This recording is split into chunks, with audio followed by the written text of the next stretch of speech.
ট্যাপিটের সাউন্ডটা কিন্তু শোনা যাচ্ছে,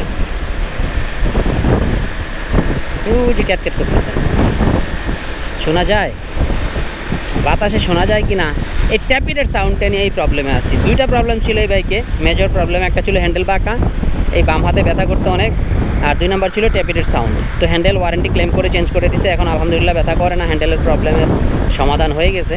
এখন যেই সমাধানটা বাকি আছে সেটা হচ্ছে ট্যাপিটের সমস্যার সমাধান, সেটা যাচ্ছেই না। দেখেন এই যে সাউন্ড হচ্ছে, এই যে 4000 RPM আসছে, আর ক্যাট ওই যে ক্যাট করতেছে। আশেপাশে নয়েজের কারণে ক্যামেরায় শোনা যাবে না, কিন্তু আমি শুনতেছি। ওই যে হিউজ সাউন্ড হচ্ছে ট্যাপিট।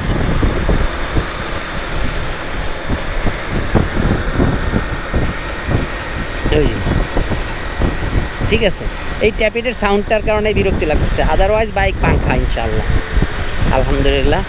এখন সার্ভিস সেন্টার থেকে কোনো সমাধান দেয় না, বলে যে হর্নেট 2.0 এমনই। এই যে এখন আর হয় না, 4500 RPM এর উপরে চলে গেলে আর হয় না, 3.5 থেকে 4500 RPM পর্যন্ত এই সাউন্ডটা প্রবলেম করে। এটার কোনো সমাধান আমার কাছে নাই, সার্ভিস সেন্টার থেকে সমাধান আছে, সেটা হচ্ছে এই বাইক এমনই। এটাই বাস্তব।